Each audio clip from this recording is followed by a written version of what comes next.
E Satanás responde: de rodear a terra e passear por ela. Satanás é um turista inveterado. Está andando por aí. Está rodando por aí.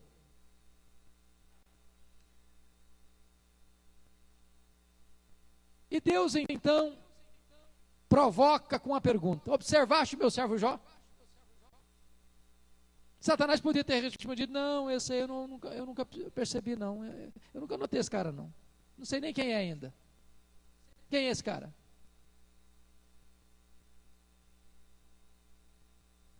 Observaste meu servo Jó? E não Deus faz apenas a pergunta, mas já vai dando o currículo de Jó. Não tem ninguém na terra semelhante a ele. Homem reto, íntegro, temente a Deus, que desvia do mal. E Satanás estava de olho em Jó. Está de olho em você. Ele investiga a sua vida. Ele pesquisa a sua vida. Ele sabe tudo sobre a sua família. Conhece os seus pontos fortes, seus pontos fracos. E Satanás responde assim para Deus: ah, mas também puderas. Também puderas. Tu tens abençoado a vida dele? Tudo que esse cara põe a mão vira dinheiro. O cara é o homem mais rico do Oriente. Tem uma família bonita. Está tudo bem com ele. Eu quero saber se esse camarada entrar numa perrengue, você vai continuar fiel. Aí que eu quero ver. Você vai ser crente mesmo. E Satanás aqui levanta duas teses. Duas teses.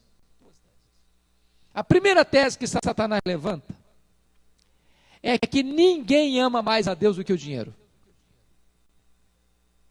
A segunda tese que Satanás levanta é que ninguém ama mais a Deus do que a família. Na verdade, quando Satanás faz essas colocações, ele está fazendo duas acusações. A primeira acusação é contra Jó. Esse Jó só te adora porque tu o abençoas. Isso é uma barganha, isso é uma troca. E a segunda acusação que Satanás faz é contra Deus. Ele está dizendo: o senhor só tem adorador porque o senhor suborna as pessoas com bênção. O senhor compra as pessoas com bênção. Então o senhor abençoa as pessoas e essas pessoas te adoram. Isso é um negócio. Isso é uma troca. Isso é uma permuta. Está em jogo aí o interesse. Mas ninguém ama mais a Deus do que o dinheiro e do que a família. Essas eram as duas primeiras grandes teses de Satanás. E Deus então, sem que Jó soubesse, constitui Jó como seu advogado na terra. Porque na verdade o problema aqui não é Jó, o problema aqui é Deus. Satanás quer macular o caráter de Deus, pondo em xeque a integridade do próprio Deus, que precisa subornar pessoas com bênção para receber dessas pessoas adoração. E Deus então confia a Jó, sem que ele soubesse, a sua própria defesa. E Deus diz: pode tocar no que tem. Só não pode tirar a vida dele. Em outras palavras, Satanás não tem todo o poder. Ele só pode ir até onde Deus permite ele ir. Na linguagem de Lutero, Satanás é um cachorro na coleira de Deus. Ele só vai até onde Deus dá corda para ele ir. Até Satanás está a serviço de Deus, para cumprir os propósitos de Deus. E diz o texto que Satanás sai daquele encontro e arquiteta um plano para levar o homem mais rico do Oriente Porque o versículo 3 do capítulo 1 diz: de maneira que este homem era o maior de todos os do Oriente, maior em riqueza, levar este homem à falência. E Satanás vai usar mecanismos para isso. Os sabeus, os caldeus e o fogo. E de repente o homem mais rico do Oriente vai à falência. Decreta concordata. Vai para a lona, perde tudo. Fica pobre. Eu conheço muita gente que ao perder os seus bens, uma guinada só tira a própria vida.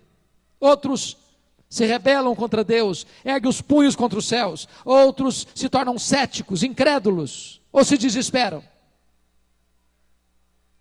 E Jó perde tudo quanto ele tinha. A pergunta é: Satanás tinha razão? Ele abandonaria Deus? Ele negaria Deus? Ele deixaria de adorar a Deus? Será que o centro da vida de Jó era o dinheiro? E a resposta está aí, você pode ver comigo. Versículo 20, capítulo 1. Então Jó se levantou, rasgou seu manto, rapou a cabeça, lançou-se em terra e adorou e disse: nu saí do ventre de minha mãe e nu voltarei. E ele derrota a primeira tese de Satanás. Jó está afirmando aqui que o centro da vida não é aquilo que você granjeia e acumula entre o berço e a sepultura.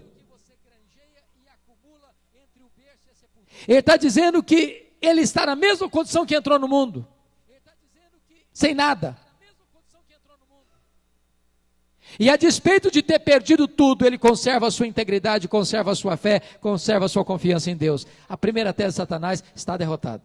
É possível que um homem ame mais a Deus do que o dinheiro. Mas tem uma segunda tese para ser defendida ainda. A segunda tese de Satanás é que ninguém ama mais a Deus do que a família. E Jó tinha uma família linda. Ele tinha 10 filhos. E apesar de ser um homem rico, e apesar de ter uma agenda tão complexa, Jó encontrava tempo para conversar com seus filhos, para orar pelos seus filhos, para chamar os seus filhos à sua casa e exortá-los, e santificá-los.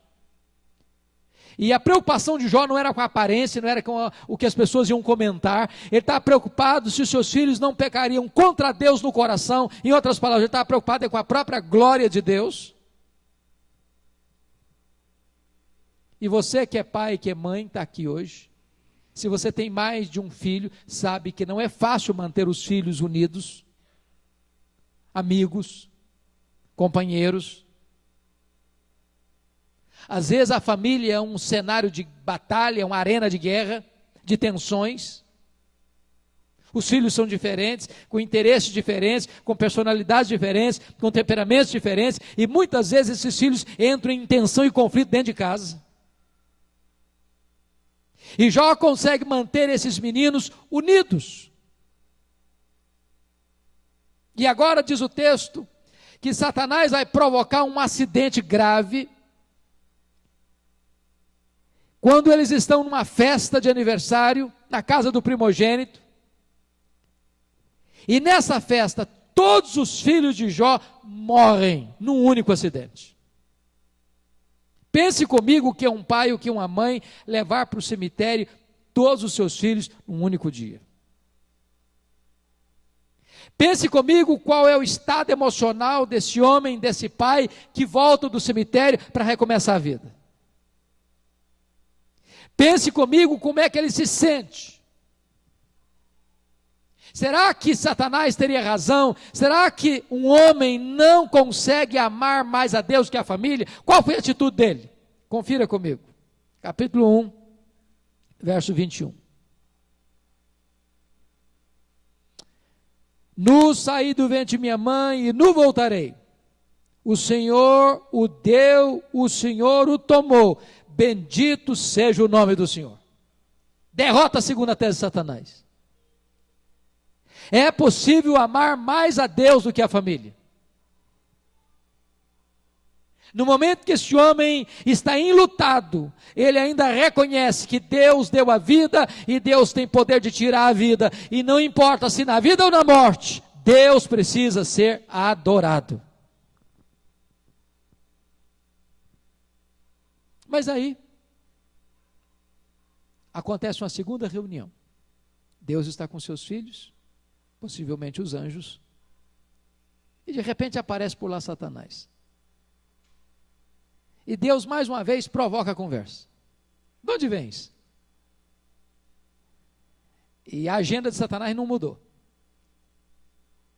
Aí rodeando a terra e passeando por ela. Estou aí andando, estou examinando, estou pesquisando as pessoas, estou mergulhando aí e vasculhando algumas famílias. Estou de olho, estou de olho, estou de olho.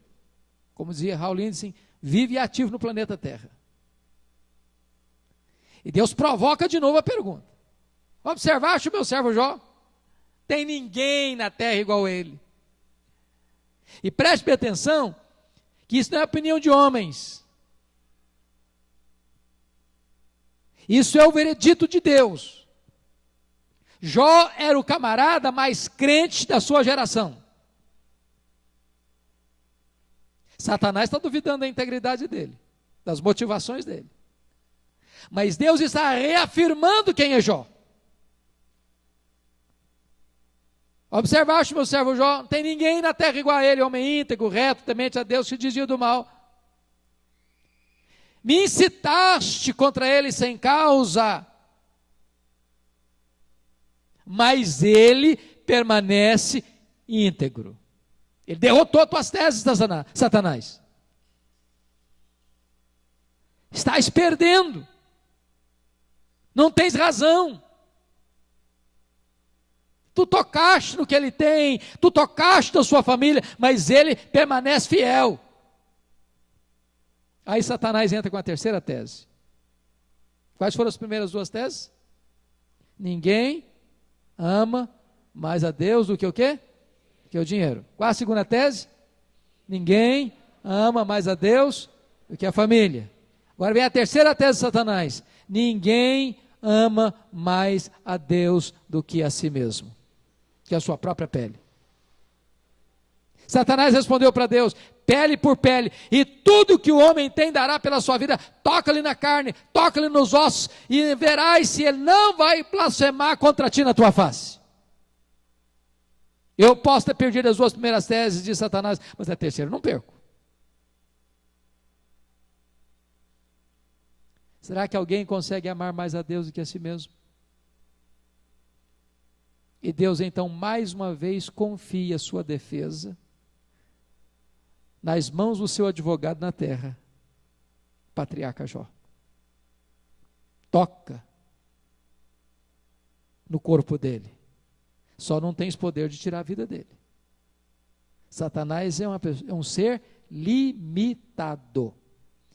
É muito curioso que muitas pessoas pensam que essa questão é dentro de uma ideia maniqueísta, que nós temos duas forças no universo antagônicas, o bem e o mal, a verdade e a mentira, a luz e as trevas, Deus e o diabo.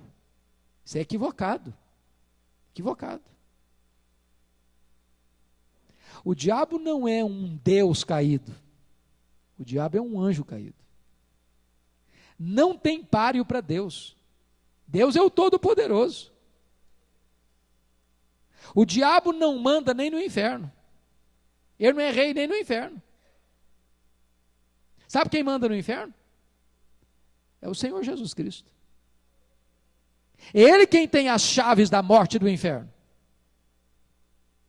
Até os demônios estão a serviço de Jesus Cristo. Vão ter que cumprir o propósito dele.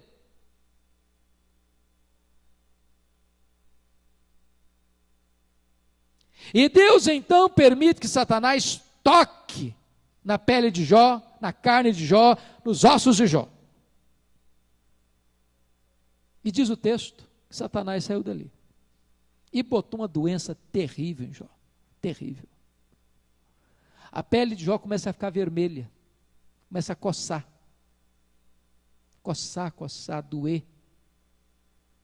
Daqui a pouco começa a formar bolhas de pus.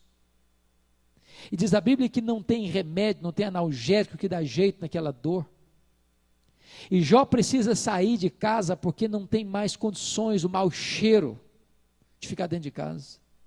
E ele começa a raspar aquelas bolhas cheias de pus na pele necrosada com um caco de telha. Às vezes ele mordia naquelas bolhas de pus, tamanha dor. Sua pele ficou enegrecida, necrosada. Ele ficou magérrimo. Ninguém suportava o mau cheiro, o mau hálito. E a sua mulher se volta, revoltada contra Deus, e diz assim: ainda conservas a tua integridade, Jó? Amaldiçoa esse Deus e morre. Comete suicídio.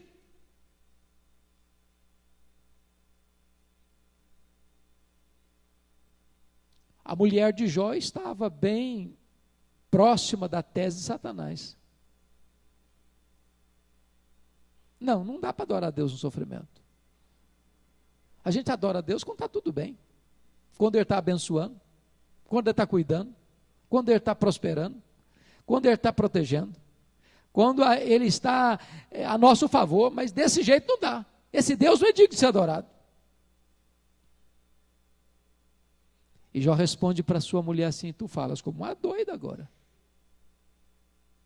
Temos recebido o bem de Deus, não receberíamos também o mal? E em tudo isso, Jó não pecou contra Deus. Aí vieram os amigos de fato, porque ficaram 7 dias perto dele sem abrir a boca. Você já viu acontecer alguma coisa assim? Já recebeu um tipo de visita assim? De alguém que senta com você, perto de você fica, 7 dias sem abrir a boca, se condoendo com você? Mas diz a Bíblia que quando esses amigos resolvem falar, eles se tornam consoladores molestos, porque tentam interpretar as razões por que Jó está sofrendo. E é muito curioso, queridos, eu não sei se vocês já testificaram isso, não tem momento onde se multiplicam os conselhos insensatos mais do que num funeral. Tem cada palavra tola em funeral, que é uma coisa incrível. A pessoa vai querer confortar você e explicar por que você está perdendo alguém da família, ou por que você está sofrendo. E muitas vezes essas pessoas atam fardos pesadíssimos sobre as suas costas, fazem acusações veladas ou às vezes até explícitas, sem entender o que está acontecendo. E esses amigos de Jó chamam Jó de perverso, de adúltero, de ladrão, de rebelde. Por isso que Deus tinha destruído a casa dele, matado os filhos dele. Chamam Jó de desonesto, de oprimir os pobres, de saquear as viúvas.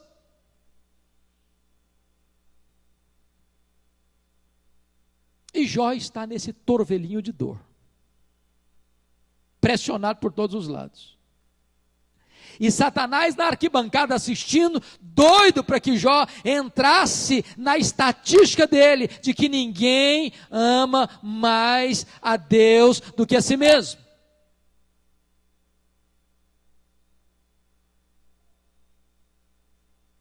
No auge dessa dor, Jó começa a levantar aos céus perguntas.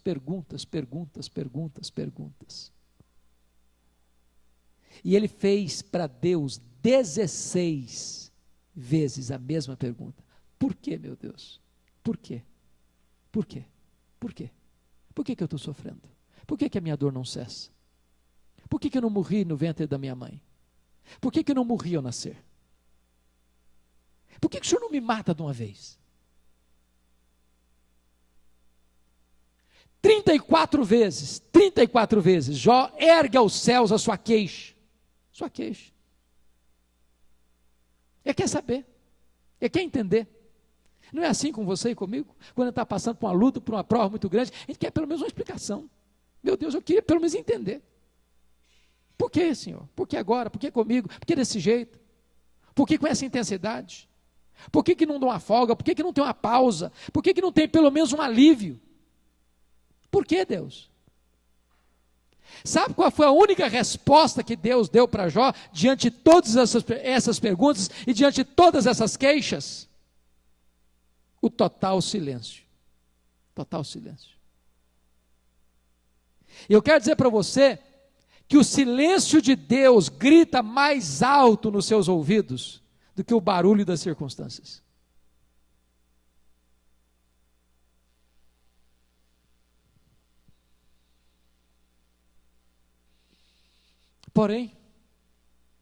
Porém, mesmo com as perguntas e mesmo com as queixas, Jó não pecou contra Deus. E Jó derrota a última tese de Satanás. É possível que alguém ame mais a Deus do que o dinheiro, do que a família, do que a si mesmo.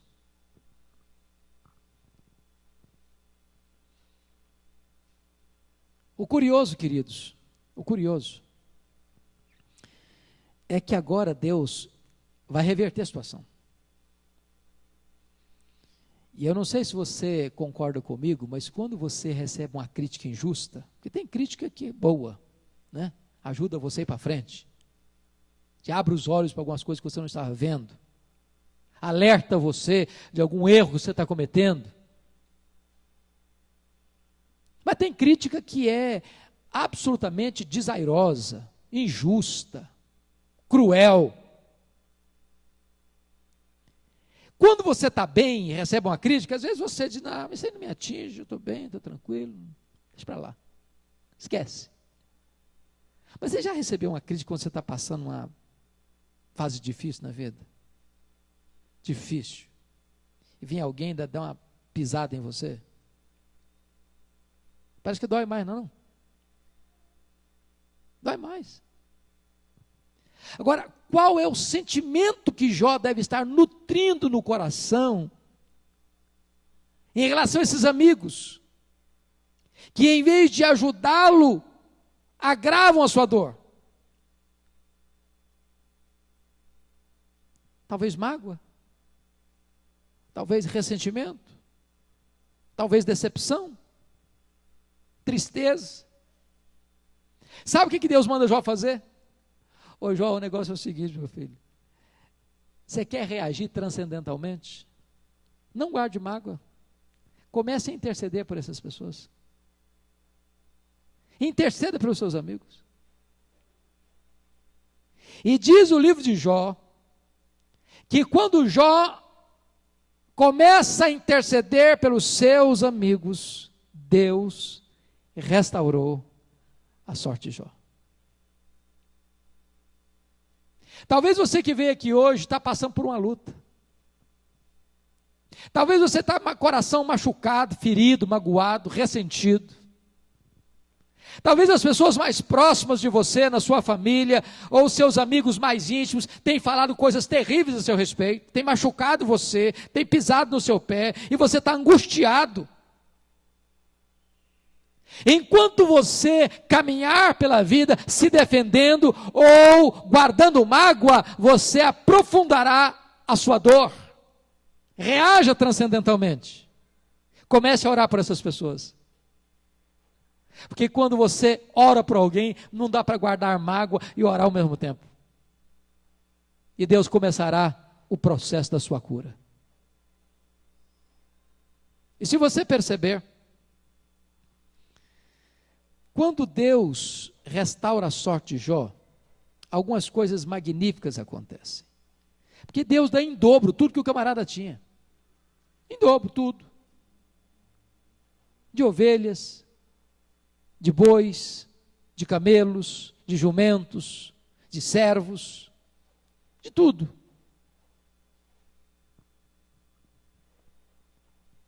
E se você perceber, Deus vai restaurar todas as áreas que Satanás tentou atingir. Área financeira, Deus dá em dobro. Área da saúde, o camarada recobra a saúde e vive mais 140 anos. O casamento, já pensou um negócio desse? O que o Jó podia falar para essa mulher? Minha filha, quando eu estava na pior, você queria que eu morresse, né? Agora também arranjou, está pronto. Não, Deus cura o coração dele, Deus cura o coração da sua mulher, Deus restaura a harmonia do casamento, Deus restaura o romantismo do casamento, e eles vão ter mais 10 filhos. Talvez você argumente assim, bom, então não estou entendendo, se Deus deu em dobro tudo, eu tinha que ter 20 filhos, e não 10. Só que quando você perde uma vaca, um camelo, você perde uma vaca e perde um camelo. Mas quando um filho morre, você não perde um filho. Jó tem 10 filhos no céu e Jó tem 10 filhos na terra.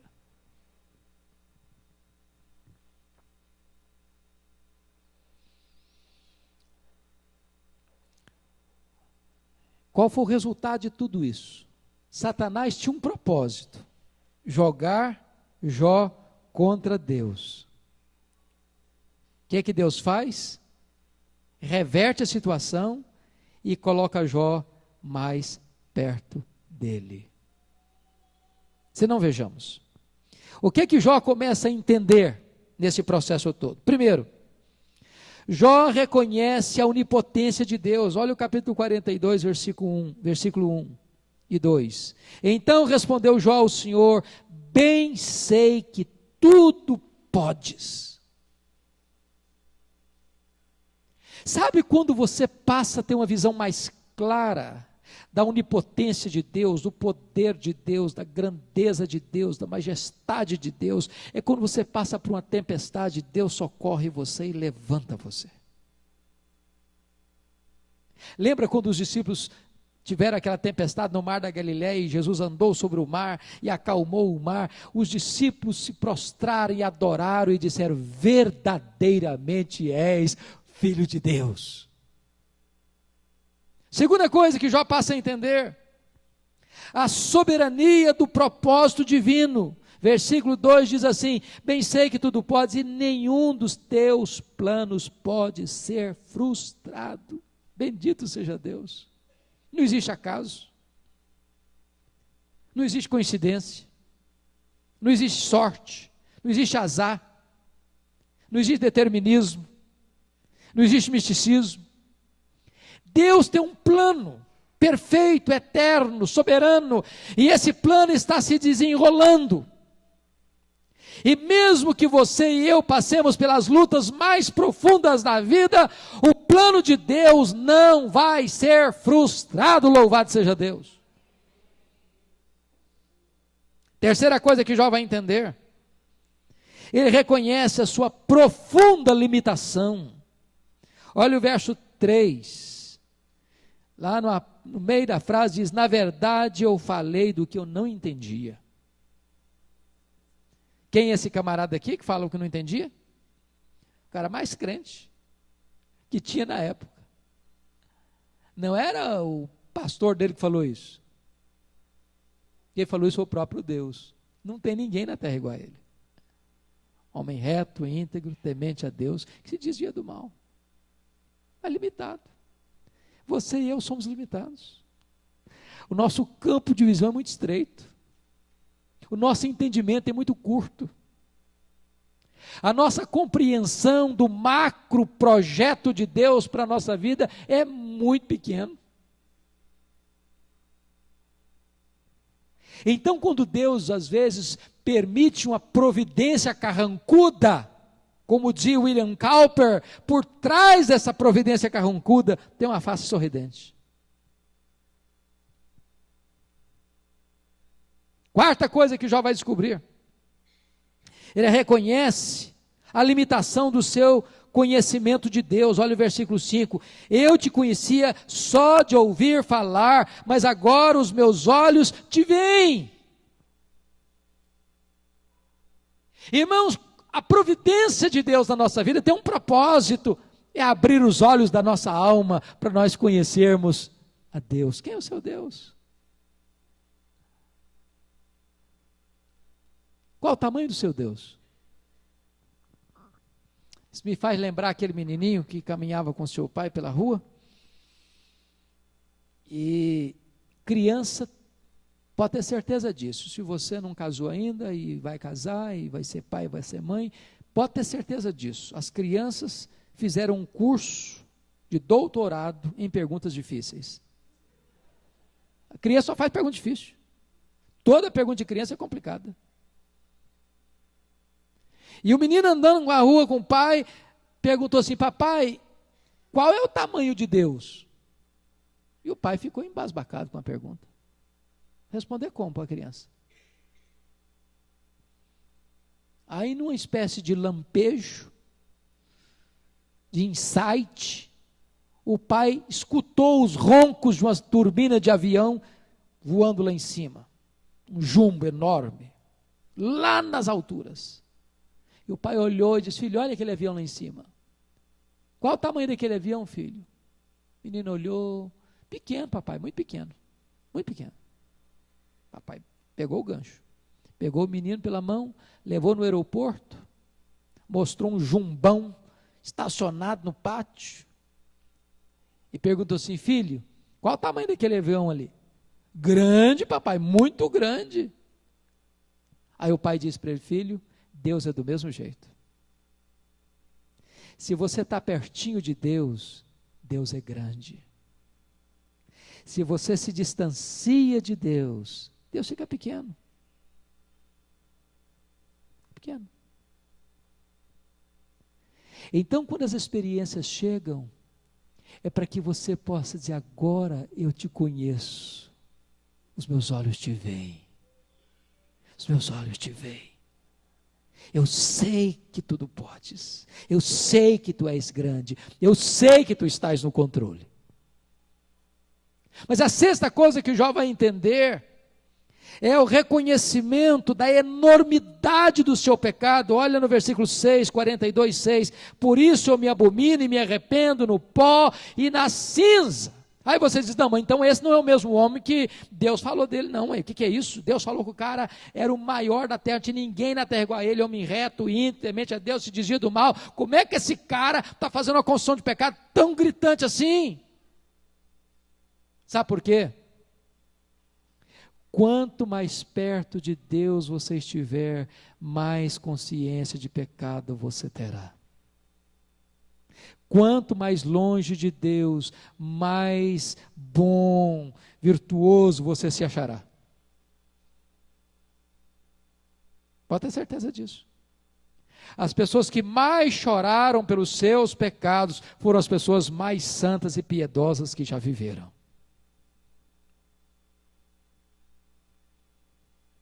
O que eu acho curioso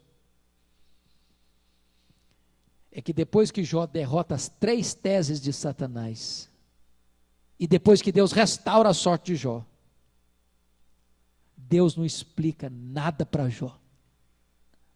Nada. Você e eu lemos o livro, é ótimo, porque a gente sabe o final da história. Mas Jó não sabia. Ele não sabia o que estava por trás. Francis Schaeffer diz que a vida é como uma casa de 2 andares. O andar de baixo é o andar onde você vê, você ouve, você fala, você escuta, você toca, onde as coisas acontecem aqui.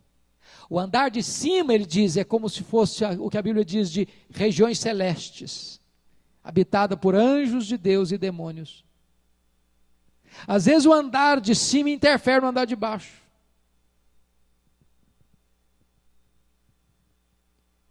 E as coisas acontecem e às vezes você não tem explicação. E veja comigo, por favor, Satanás estava errado. Porque levantou 3 teses. Ninguém ama mais a Deus de quê? Do que mesmo? Ninguém ama mais a Deus do que o dinheiro? Ninguém ama mais a Deus do que a família? Ninguém ama mais a Deus do que a si mesmo. Estava errado, Jó provou o contrário. A mulher de Jó estava errada. O que é que a mulher de Jó pensou? Deus não é digno de ser adorado no sofrimento. Amaldiçoa esse Deus. Troca de Deus. Vai adorar outro Deus. Estava errada. E Jó provou que ela estava errada. Os amigos de Jó estavam errados. Qual era a tese dos amigos de Jó? Ninguém sofre sem causa. Para você estar sofrendo, você tem que ter feito alguma coisa errada. Aliás, essa ideia permaneceu até a época dos discípulos. Senhor, quem pecou? Ele ou os seus pais para nascer cego assim? Alguma coisa aconteceu de errado. E os crentes ainda hoje pensam assim, o irmão está passando uma tribulação lá, deve estar acontecendo alguma coisa com ele, Deus está punindo esse cara, porque deve ter feito alguma coisa errada.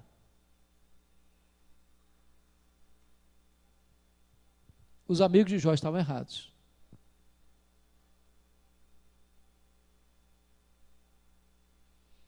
Mas o próprio Jó também estava errado.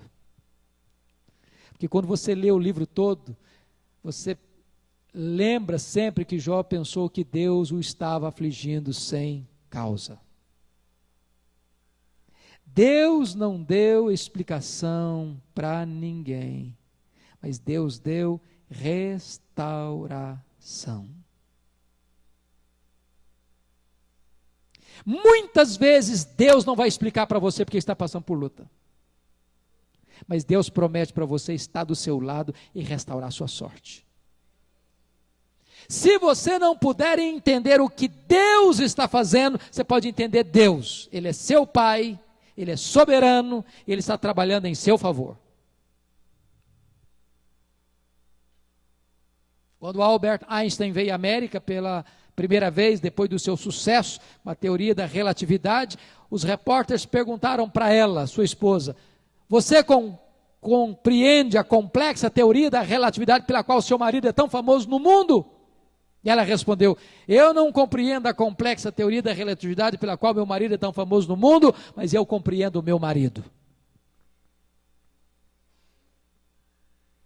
Você pode entender uma coisa, Deus é soberano, Ele pode tudo, os desígnios dele não podem ser frustrados, e Ele está no controle, e Ele está sentado na sala de comando do universo, e nem um fio de cabelo da sua cabeça pode ser tocado sem que Ele saiba, sem que Ele permita, sem que Ele tenha um propósito.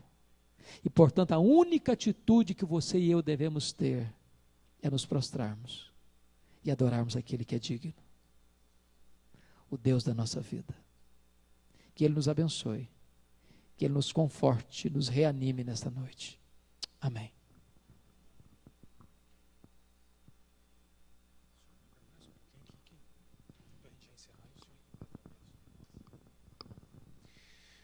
Bom, o senhor chegou do Canadá hoje, é isso? Chegou do Canadá hoje às 15 horas e veio para cá. E nós, como estamos em festa, os ministros que têm trazido a palavra de Deus, nós temos entregue uma singela lembrança, uma caneta com o nome do senhor. Gosta de caneta? Que bom. É uma lembrancinha para a esposa do senhor também. Por favor, tia, vem à frente. Achei que ela estava lá. Para nós é um prazer recebê-los. E a gente sabe que sempre tem a esposa também. Geralmente ninguém lembra da esposa do pastor, né? Mas nós lembramos, tinha uma lembrancinha singela, mas de coração. Viu? Deus abençoe a vida de vocês.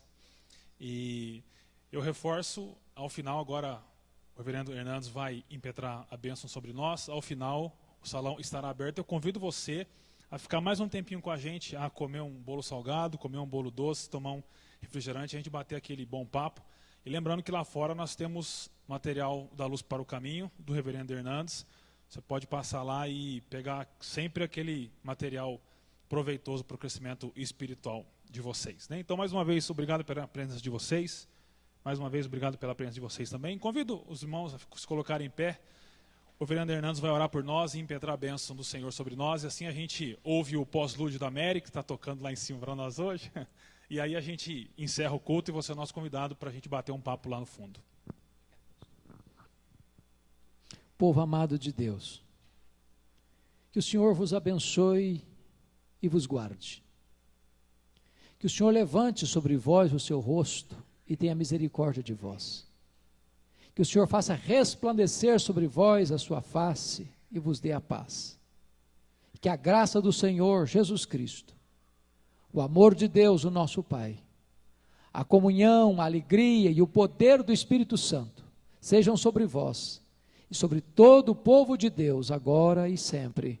Amém e amém.